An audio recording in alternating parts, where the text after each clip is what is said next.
우리 모두는 그리스도인으로서 교회와 분리될 수 없는 사람들입니다. 우리 평생에 우리는 교회와 관계를 맺고 살아야 하는 사람들입니다. 또한 우리는 그리스도의 몸인 교회에 속해야만 참된 그리스도인으로 살아갈 수 있습니다. 신앙생활이라는 것은 하나님과 나와의 1대1만의 관계는 아닙니다. 그것은 그리스도의 몸에 속해서 형제자매들과 함께 한 몸을 이루어서 살아가는 삶이 신앙생활인 것입니다. 제가 이제까지 살아오면서 교회 경험을 한번 생각해 보았습니다. 저는 이문동 교회에서 태어나서 군대 갈 때까지 약 30여 년 신앙생활을 했고요. 그 다음에 이제 제대 후에 신대원 들어간 다음에 이 근처에 장위동에 있는 교회에서 교육전도사를 한 2년간 했습니다. 그 다음에 이제 화곡동에 있는 은성교회라는 곳에서 전임사역자로 있으면서 목사 안수도 받고 또 그 교회에서 선교사 파송을 받았습니다. 메커도에 가서는 끼또 노르테라는 현지인 교회에 이제 몇 년간 출석을 하면서 정착을 하고 그 후에는 에스페란사 교회라는 이제 교회를 개척해서 목회를 좀 했습니다. 나중에 이제 에콰도르에서 나와서 미국에 가서는 시카고에 있는 펠로십 교회라는 곳에서 청년들을 한 4년간 지도를 했고 이제 2006년에 한국으로 돌아온 다음에 우리 이안교회에 제가 2006년 아마 10월인 것 같습니다. 10월부터 이제 정식으로 교인으로 제가 등록하여 지금까지 신앙생활을 하고 있습니다. 그러고 보니까 약 7교회에 제가 이렇게 적을 두고 교인으로서 또 이렇게 지내온 것을 알 수가 있습니다. 저는 교회로부터 복음을 듣고 양육을 받았으며 또 봉사하며 성장했습니다. 또 사역자로 인준을 받았고 선교사로 파송을 받았었습니다. 또 선교지에서도 교회와 함께 일했고 지금도 이안교회에 매주 나와서 배우고 예배하며 또 기여하려고 나름대로 기여하려고 애쓰고 있습니다. 제가 협동목사이기 때문에 조금 위치가 좀 애매합니다. 그래서 전임으로 이 교회에서 사역하는 건 아니지만 그러나 일반 교인이면서 또 이렇게 목사님 안 계실 때는 제가 강단에 서서 말씀을 전하고 좀 특수한 위치라는 것은 여러분 좀 아시겠죠? 예, 좀 그렇습니다. 제가 평일날 이렇게 모임에는 잘 나타나지도 않고 좀 이상한 교인이다 이렇게 생각하는 분이 계실지 모르겠습니다. 그러나 제가 좀 그렇습니다. 그러나 저도 이안교회 교인으로 이렇게 지내고 있습니다. 개인적으로는 목회자 가정에 태어나서 교회로부터 많은 덕을 입고 살았습니다. 교회의 사랑과 도움을 받았습니다. 물론 저의 경험 속에서도 교회와 관련해서 나쁜 기억들이 있고 또 교회와 맺었던 좋은 관계뿐 아니라 나쁜 관계들도 생각이 납니다. 아마 여러분들 가운데도 교회를 통해서 받은 상처들이 아직도 남아있는 분이 있을지도 모르겠습니다. 트라우마라고 그러죠. 그래서 그때만 생각하면 아직까지도 마음이 그냥 심장이 벌렁벌렁하고 그 다음에 아주 슬프고 또 이렇게 적개심이 이렇게 우러나오는 그런 분들도 있을지 모릅니다. 교회의 분열, 교회의 죄성을 보고 실망하고 환멸을 느낀 적도 있었을 것입니다. 어떤 유명한 책이 있지요. 교회 나의 사랑, 나의 고민. 교회는 나의 사랑이기도 하면서 또 고민이다. 이런 그 내용입니다. 이제 우리 이안교회는 창립 6주년을 지나서 얼마 전에 두 분의 장로님을 피택하여 곧 당회를 구성하게 됩니다. 이것은 장로교 헌법에 따르면 이제 이안교회가 정식으로 조직교회로서 형태를 갖추게 된 것입니다. 물론 그 이전에도 우린 교회였습니다. 수용식 교회였지만 장로교 헌법에 따르면 적어도 두 분의 장로님 계시고 그래서 목사님과 함께 당회를 구성하게 될 때 이제 조직교회, 그 전에는 이제 미조직교회라고 하는 것입니다. 우리 교회는 당회가 없었기 때문에 임시당회장이 아마 다른 교회 목사님이 임시당회장으로 계셨을 것입니다. 그러나 이제 정식으로 저희가 당회를 구성하게 된 것이죠. 이제부터 더 본격적으로 우리 이안교회 역사를 세워가야 하는 시점에 우리는 서 있는 것입니다. 그런데 이제 장로님들을 뽑고 당회를 구성하게 될 텐데 장로교는 장로 때문에 망한다는 통설이 있습니다. 많은 교회에서 장로님들의 지도력이 있기 때문에 그분들이 문제를 일으켜서 목사님과 대치하고 그래서 교회가 분열되고 그런 일들이 우리들 가운데 너무 비일비재합니다. 그러나 우리는 이러한 모습이 아니라 정말 하나님 나라의 올바른 가치관을 가지고 성장하는 그런 이안교회가 되기를 우리는 모두 다 기대하고 있습니다. 우리가 교회와 맺은 다양한 경험은 단지 이 시대를 살아가는 우리들만의 경험은 아닙니다. 예를 들어 사도 바울도 여러 교회들과 맺었던 다양한 경험들을 가지고 있었다는 걸 알 수가 있습니다. 고린도 교회, 갈라디아 교회, 빌립보 교회, 안디옥 교회, 이런 교회들과 다양한 관계를 사도 바울이 맺었다는 걸 알 수가 있죠. 특별히 고린도 교회는 사도 바울이 세운 교회였음에도 불구하고 사도 바울에게 많은 아픔과 그리고 또 어떻게 보면 그 사도 바울의 마음을 분노하게 하는 그런 교회였습니다. 사도 바울을 향해서 당신은 사도가 아니다 이런 말도 하고 사도 바울이 그 교회를 방문했을 때 공개적으로 망신을 주는 그런 일이 있었다는 것을 우리가 고린도 후서를 읽어보면 알 수가 있습니다. 갈라디아 교회는 참으로 이단에 또 빠져가지고 갈라디아서를 썼죠. 어리석도다 갈라디아 사람들아. 그리스도의 십자가가 밝히 보이면 어떻게 속히 그렇게 복음을 떠나서 다시 율법으로 돌아가느냐. 사도 바울에게 많은 근심을 주는 교회였습니다. 그런가 하면 빌립보 교회 같은 교회는 바울에게 큰 위로와 기쁨을 주었습니다. 감옥에 있을 때 에바브로디도를 보내서 그를 위로하고 사도 바울에 필요한 것을 공급하는 그런 교회였던 것을 알 수가 있습니다. 안디옥 교회에서는 사도 바울이 선교사로 파송을 받았고 예루살렘 교회는 교회를 핍박하던 그 사울을 받아주고 돌보아 주었고 또 그가 하는 이방인의 사역을 인준해 주었다는 것을 우리는 성경을 통해서 확인할 수가 있습니다. 바울 사도에게서 있어서도 이처럼 교회와의 관계는 좋은 관계도 있었고 나쁜 관계도 있었고 또 긴장된 관계도 있었다는 것입니다. 그런데 중요한 것은 바울은 교회와 올바른 관계를 맺으려고 애썼다는 사실입니다. 이것은 그가 하나님이 의도하신 교회에 대한 다른 관점을 가지고 있었기 때문에 가능했다고 생각합니다. 우리 모두 역시 교회에 대한 올바른 관점을 가지고 바른 관계를 맺어가는 그리스도인들이 되어야 합니다.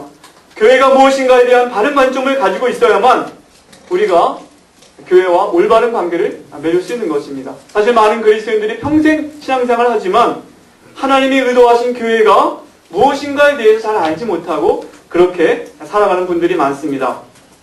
오늘 본문은 역사적으로 이 땅에 최초로 존재했던 예루살렘 교회에 대한 모습을 우리에게 보여주고 있습니다. 예루살렘 교회는 지난 2000년간 이 땅에 존재했던 모든 교회의 뿌리가 되는 교회이고 우리 이한교회도 그 뿌리로부터 나온 교회 중에 하나인 것입니다. 오늘 본문을 통해서 우리는 교회가 어떤 특징을 갖고 있고 우리는 그리스도인으로서 이러한 교회에 대해 어떠한 태도를 가져야 하며 어떻게 올바른 관계를 맺어야 할까를 생각해 보고자 합니다. 첫째, 교회는 이 땅에 존재하는 저 하늘에 존재하는 것이 아니라 이 땅에 존재하는 가시적인 즉 보이는 공동체라는 것입니다. 사도행전 오늘 본문의 2장 37절을 보겠습니다. 저희가 이 말을 듣고 마음에 찔려 베드로와 다른 사도에게 물어 가로되 형제들아 우리가 어찌할꼬 하거늘. 그리고 41절에 그 말을 받는 사람들은 세례를 받으면 이날에 제자의 수가 3,000이나 더하더라. 예루살렘 교회에 더해졌다고 했습니다. 여기 저희가라는 이 저희가는 바로 예루살렘에 있던 사람들입니다. 유대인들입니다. 예루살렘 거주민이었던 유대인들도 있고 이 설교가 오순절날 성령 강림이 있은 다음에 사도들이 또 제자들이 방언을 말할 때 많은 사람들이 몰려들었을 때 그때 그 몰려든 군중을 향하여 선포되었던 메시지였기 때문에 오순절을 지키기 위하여 세계 각국에 흩어져 있던 유대인들이 마침 그 명절을 지키기 올라왔던 유대인들도 있었을 것입니다. 그들을 향하여 선포되었던 메시지고 그들이 예루살렘 교회에 이제 교인이 된 것입니다. 그러므로 예루살렘 교회는 베드로를 비롯하여 예수님의 제자들과 바로 얼마 전에 예수님을 십자가에 못 박아 죽였던 예루살렘 거주민들로 구성된 교회였다는 것입니다. 정확하게 말하면 저와 여러분들과 같이 구체적인 사람들로 구성된 것이 바로 교회라는 것입니다. 이것은 구약에 있는 하나님의 백성과도 정확하게 일치되는 표현입니다. 이스라엘 역사를 우리가 구약을 통해 보면 그들이 이 땅에 존재하면서 고난도 받고 시험에도 떨어지고 하나님의 징계를 받고 심판을 받고 그리고 또 회복하고 성숙하는 모습을 구약은 쭉 기록하고 있습니다. 오늘날 교회도 이와 같다는 것입니다. 우리와 같이 불완전한 사람들로 이루어진 공동체가 교회인데 완성을 향하여 나아가는 공동체가 교회라는 것입니다. 마틴 루터는 말하기를 교회의 얼굴은 죄인의 얼굴이다. 그런 말을 했습니다. 여러분과 제가 허물이 많은 죄인들인 것처럼 그런 사람들로 구성된 가시적인 이 땅에 존재하는 교회가 바로 교회라는 것입니다. 가시적인 공동체. 교회는 그러므로 우리와 같은 사람들을 졌기 때문에 영원한 이 땅에서 영원히 존재하는 그런 공동체도 아닙니다. 예루살렘 교회도 AD 30년쯤에 그곳에 설립이 되어서 AD 70년에 예루살렘이 로마에 의해 멸망되었을 때 사라지고 맙니다. 약 40년간 예루살렘이 존재했었다는 걸 볼 수가 있습니다. 오늘날의 교회는 예루살렘 교회처럼 불완전한 사람들로 이루어진 공동체임에 틀림없습니다. 그러나 동시에 죄인들로 이루어졌을 뿐 아니라 예수님의 보혈로 죄사함을 받은 의인으로 인정받은 공동체, 이것이 교회의 양면성입니다. 하나님의 용서와 은혜를 입고 있는 죄인들의 공동체로서의 교회가 바로 이 땅에 존재하는 교회의 모습입니다.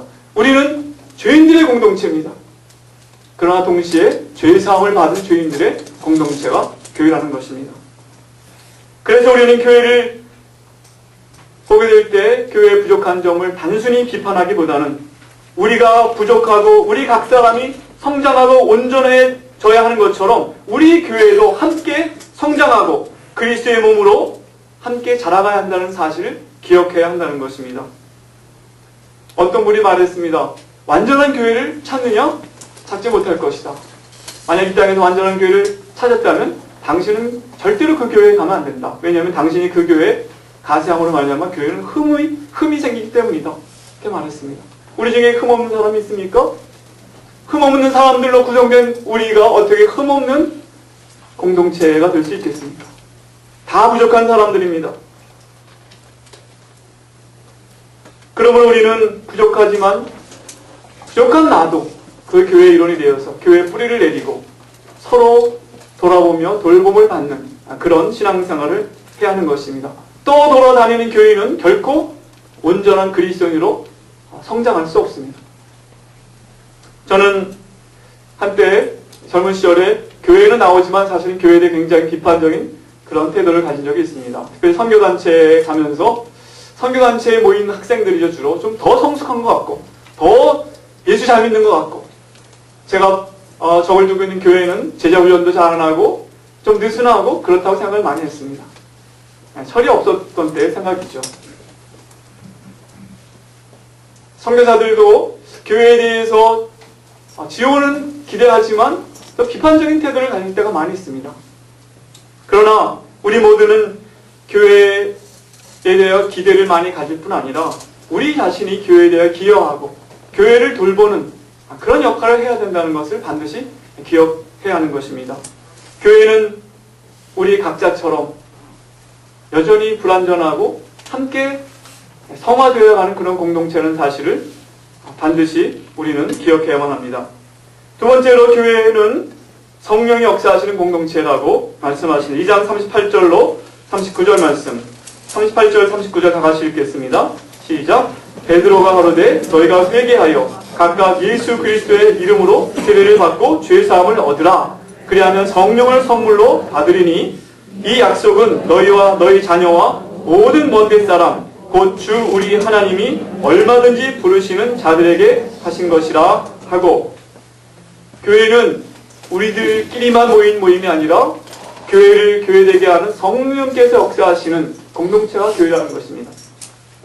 교회의 신비는 우리와 같은 사람들로만 구성된 것이 아니라 우리를 뛰어넘는 하나님의 역사가 있는, 즉 성령께서 임재하시는 공동체라고 하시는 것입니다. 오늘 말씀에서 보면 우리가 죄인이지만 우리 죄를 고백하고 회개하고 그리고 세례를 받고 죄사함을 받게 될 때 성령께서 우리에게 오신다는 것입니다.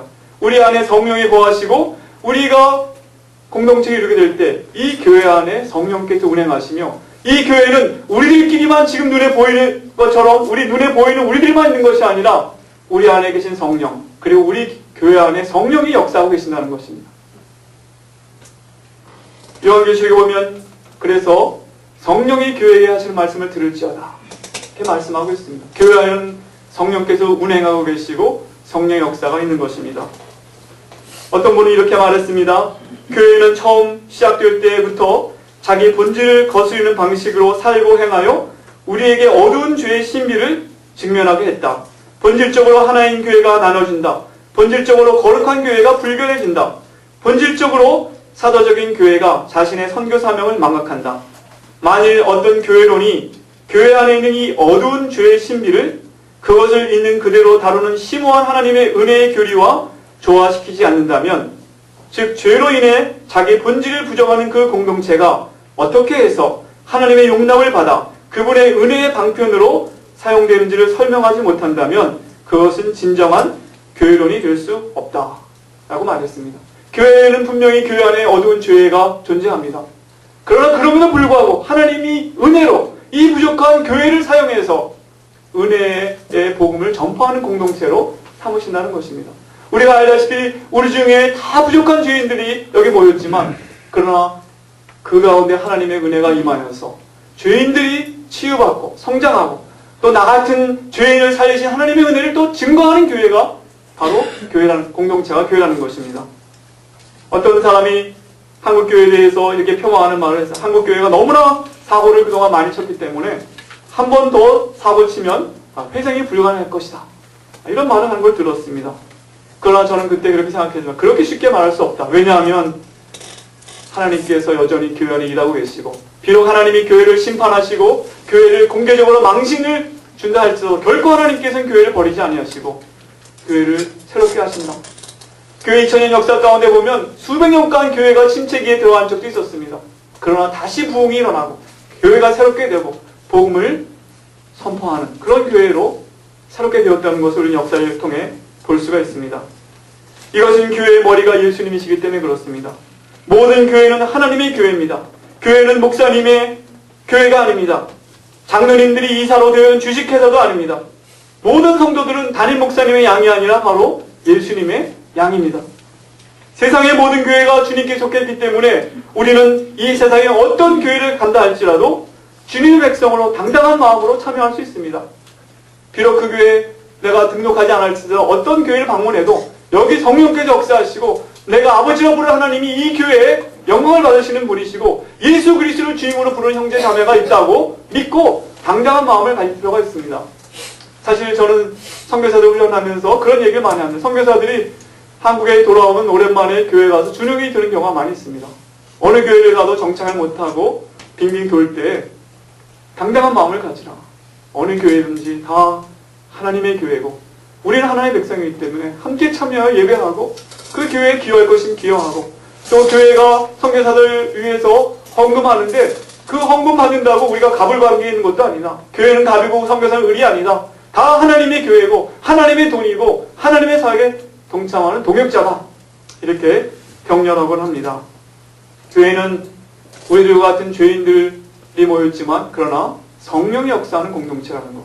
그러므로 우리는 교회를 위해 기도하고 교회 안에 성령의 역사가 강하게 나타나도록 우리가 기도하면서 그 인도를, 성령의 인도를 기대할 수가 있는 것입니다. 세 번째로 교회는 하나님의 목적을 이루기 위해 존재하는 공동체라고 성경은 말씀하고 있습니다. 2장 47절 말씀 다 같이 읽겠습니다. 하나님을 찬미하며 또 온 백성에게 칭송을 받으니 주께서 구원받는 사람을 날마다 더하게 하십니다. 교회는 사명을 가진 공동체입니다. 사도행전 1장 8절에 나오지만 오직 성령이 너에게 임하시면 너희가 권능을 받고 예루살렘과 온 유대와 사마리아와 땅끝까지 이르러 내 증인이 되리라 말씀하셨습니다. 교회는 교회 자체를 위하여 존재하는 모임이 아니라 특별한 목적을 가진 공동체라는 것입니다. 즉 하나님의 선교를 위하여 존재하는 공동체입니다.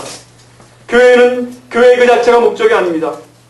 교회는 선교를 위하여 존재하며 바로 그 선교를 통하여 완성에 이르는 것입니다. 그리스도의 장성한 분량에 우리가 이르기 위해서는 우리 한 사람으로는 절대로 안 됩니다. 우리가 그리스도의 몸에 속하는데 우리 그리스도의 몸에 속해서 교회가 머리이신 그리스도를 통하여 서로 돕고 상합하여 그 몸이 자라게 됩니다. 그런데 이것은 한 교회로만도 되는 것이 아닙니다. 이 하나님의 온전한 교회의 완성은 선교를 통하여 각 나라와 족속과 백성과 방언 가운데에서 구원받은 백성들이 다 합해져서 한 그리스도의 몸으로 완성에 이르는 것입니다. 아담 이래로 구원받은 모든 백성, 예수님이 재림 때까지 구원받은 모든 백성들이 한 몸을 이루게 될 때 비로소 그리스도의 몸이 완성되게 되기 때문에 선교를 통하지 않고는 우리 누구도 온전한 그리스도의 몸을 이룰 수 있고 온전한 구원을 이룰 수 없는 것입니다. 오늘 본문은 단순히 예루살렘 교회의 모습을 보여주고자 기록되지 않았음을 우리는 알아야 합니다. 사도행전을 기록한 누가는 하나님께서 이스라엘 백성을 통하여 성취하고자 했던 열방을 구원하시고자 했던 그 목적이 이제 교회를 통하여 이루어지고 있다는 걸 보여주고자 했던 것입니다. 세계의 각 처소 족속들로부터 온 사람들이 자기 나라의 말로 복음을 들었습니다. 이것은 아브라함에게 네가 모든 민족이 너로 인하여 복을 받게 될 것이다. 네가 복의 근원이 될 것이다 한 그 약속이 실현되는 것을 보여주고 있는 것입니다. 이스라엘을 통하여 세계 만민이 복을 얻게 될 것이다. 아브라함을 통하여 그것이 이스라엘 백성 그리고 그 가운데 형성된 교회를 통하여 만민에게 복음이 전파된다는 것을 이 사도행전이 보여주고자 하는 것입니다. 예루살렘으로부터 땅끝까지 복음이 어떻게 퍼져나가는가가 사도행전의 관심입니다. 어떤 한 지역에 이상적인 교회가 세워지는 것이 관심이 아니라 어떻게 복음이 그 지역을 넘어서서 저 땅끝까지 복음이 증거되었는가가 사도행전의 관심이라고 하는 것입니다. 오늘도 많은 사람들이 이렇게 생각합니다. 뭐 그렇게까지 할 필요가 있는가? 오늘 목사님하고 11분의 집사님들이 이렇게 또 가셨는데 뭐 그렇게까지 할 필요가 있는가? 바쁜데 시간을 내서 그것도 또 뭐 비행기 타고 왔다 갔다 하는 시간 빼고 나면 몇 시간 되지도 않고 그런데 뭘 그렇게 하느냐? 혹시 그런 분들이 있다면 이것이 교회의 본질에 속한 일이라는 것을 기억해야만 합니다. 우리는 안주할 수가 없습니다. 우리만 쳐다보고 있는 공동체는 참된 교회의 모습이 될 수가 없습니다. 우리 이한교회는 안주하지 않고 계속 하나님 나라를 위하여 선교하는 교회가 되어야 합니다. 계속해서 우리의 예루살렘뿐 아니라 우리의 유대와 사마리아 땅까지 이르러서 복음을 증거하는 교회가 되어야 한다. 이것이 교회의 특징이고 교회의 본질이고 우리는 교회에 대하여 그런 마음을 가져야 하는 것입니다. 우리 교회 이름이 뭡니까? 이 세상을 위한 한 교회입니다. 그렇습니까? 네, 선교적인 공동체입니다. 저는 오늘 설교 제목을 이런 교회가 되게 하소서 이렇게 잡았는데 이런 특징을 가진 우리 이한교회는 이런 본질을 가진 우리 이한교회는 이런 오늘 본문에 나타난 세 가지 특징을 나타내는 그런 교회가 되기를 소망하며 이 본문에서 예루살렘과 보여준 특징을 다시 한번 정리해 보았습니다. 첫째는 복음을 믿고 회개하고 세례를 받은 사람이 더해지는 교회입니다. 40절 41절에 보면 또 여러 말로 확증하여 권하여 가로되 너희가 이 패역한 세례에서 구원을 받으라 하니 그 말을 받는 사람들은 세례를 받으면 이날에 제자의 수가 3,000이나 더하더라. 지금 한국 교회가 전도가 잘 안 된다고 합니다. 사실 저는 여러 교회를 방문할 그런 기회가 있는데요. 오래된 교회들을 가보면 다 늑수구레해졌습니다. 이렇게. 그러니까 선교사들이 돌아와서 한 10년 만에 와보면 예전에 자기 교회가 숫자는 거의 비슷하대요. 근데 10년 늙었대요. 그대로. 그냥 40대 분은 50이 되고 젊은이들이 잘 보이지 않고 새롭게 믿는 사람들이 별로 없다는 것입니다. 그럼 오늘 여기 본문에 보면 메시지가 선포되었을 때 예루살렘 거민들이 가슴을 치면서 우리가 어찌해야 될까 할 때 주 예수를 믿고 죄사함을 받고 세례를 받고 성령을 선물로 받으라. 그래서 그날에 3,000이나 믿는 자들이 더해졌다고 하는 것입니다. 오늘 한국에 여러 대형 교회들이 있지만 대부분 전도해서라기보다는 그냥 조그만 교회들에서 그쪽으로 수평 이동하여 그렇게 큰 교회가 된 것입니다. 이것은 건강하지 못합니다. 우리 이한교회는 복음을 듣고 믿고 죄사함을 받고 세례를 받고 성령의 선물을 받은 그런 새로운 신자들이 많이 들어오는 그런 교회가 되어야 되겠습니다. 믿습니까? 이 정도 사이즈면 충분해. 우리끼리 너무 재밌고 좋은데 괜히 새 사람 들어오면 또 양육해야 되고 돌봐야 되고 귀찮은데 이런 마음을 가진 사람이 한 사람이 있다면 오늘 이 시간 당장에 그 마음을 떨쳐버리고 우리 교회는 정말 생명을 낳는 역사, 복음이 전파되는 역사가 있어야 되겠다. 정말 어린 아이 돌보는 게 쉽지 않지만 신앙의 그 어린 생명들이 태어나는 그런 교회가 되어야 되겠다는 그런 마음을 가지고 누구든지 환영하고 소 닭 보듯이 한다는 말이 있죠. 누가 와도 그냥 그런가 보다 하고 이렇게 보면 안 됩니다. 목사님만 반가워해서는 교회가 될 수가 없습니다. 우리가 새로운 분이 오면 관심을 가지고 다가가고 또 살피고 그래야 되는 것입니다. 또 오늘 예루살렘 교회는 어떤 교회냐? 우리 이안 교회는 이런 교회가 되어야 되는데 따뜻하고 실질적인 교제, 즉 코이노니아가 있는 교회였다는 것입니다. 그런 교회가 되어야 합니다. 43절로 46절에 보면 사람마다 두려워하는데 사도들로 인하여 기사와 표적이 많이 나타나니 믿는 사람이 다 함께 있어 모든 물건을 서로 통용하고 또 재산과 소유를 팔아 각 사람의 필요를 따라 나눠주고 날마다 마음을 같이하여 성전에 모이기를 힘쓰고 집에서 떡을 떼며 기쁨과 순전한 마음으로 음식을 먹고. 우리가 좀 이따가 이제 뭐 성도 서로 옆에 인사하죠. 그럼 옆에 제가 눈도 안 맞추고 그냥 목에 머리만 까딱하고 이거 성도의 교제라고 말하기는 너무나 피상적입니다. 정말 코이노니아. 우리가 축도할 때도 성령의 교통하심에 대해서 말하는 주 예수의 은혜와 하나님 아버지의 사랑과 성령의 코이노니아. 코이노니아는 그냥 차나 한 잔 마시고 끝나는 것이 아닙니다. 여기 보면 서로 함께 있고 서로 부족한 것을 채워주는 그런 모임입니다. 어떤 분은 여기 재산을 다 팔아서 나눠줬다 그러니까 공산주의가 여기서 시작됐다 그러는데 일면 맞습니다. 커뮤니즘, 공산주의라는 그 단어가 코이노니아라는 헬라어 단어에서 나왔습니다. 코이노니아라는 단어는 굉장히 성경에 많이 쓰이는데 다양한 말로 번역이 되어 있습니다. 여기 교제한다는 말도 있고 통용한다. 커뮤니케이션이라는 말도 다 거기서 같은 어원에서 나왔어요. 같이 나눈다는 그런 뜻이 있는데 그러나 문제는 성령 없이 강제로 하니까 공산주의가 된 거고 초대교회는 성령마다 자발적으로 했다는 것이 차이가 있는 것입니다. 여러분 요한 1서에도 이렇게 말했습니다. 형제들아 자매들아 우리가 말과 혀로만 사랑하지 말자. 행함과 진실함으로 하자. 거기에 행함과 진실함에는 우리의 가진 것을 서로 나눠주고 형제가 헐벗은 것이 있으면 입히고 배고픈 자가 있으면 먹이고 그렇게 하는 것이 진정한 성도의 교제라는 것입니다. 요즘에 한국 사회가 빈곤층이 급증하고 있습니다. 실업률이 높아지고 멀쩡하게 직장을 다니던 사람들도 정년을 맞게 되면 금방 수입이 없어지기 때문에 어려운 가운데 있습니다. 최근에 저도 어떤 분 대기업에 20여 년간 재무 담당 이사로 있는데 갑자기 회사에서 퇴직을 당한 다음에 갑자기 빈곤층으로 전락하는 위기를 느낀 그런 분의 메일을 받은 적이 있습니다. 그 아내 되는 분은 그래서 2 jobs 오전에는 식당에 가서 일하고 오후에는 또 대형마켓에 가서 또 아마 캐시어로 일하는 것 같습니다. 뭐 여러 가지 이유가 있겠지만 우리 가운데도 그렇게 어려운 분들이 있을 것이는 반드시 서로 돌아봐야 합니다. 그분들의 필요를 채워야 합니다. 우리 가운데 하나님께서 많은 재물을 주신 분이 있으면 그것은 자기 만족을 위해 쓰라고 주신 것이 아니라 돌아보라고 성도들의 필요를 채우고 이 세상에 연약한 사람들의 필요를 채우라고 주신 것입니다. 오늘 이 본문에 보면 성령이 임했을 때 이것이 가능했습니다. 요즘에 월가에서 탐욕에 대해서 분노하는 사람들이 모여서 소리 지르고 하는데 이 탐욕을 극복할 수 있는 길은 성령으로만 가능합니다. 한 장로님이 어떤 선교사님에게 그런 말을 해서 그 선교사님이 너무 분개했다고 그런 말을 했습니다.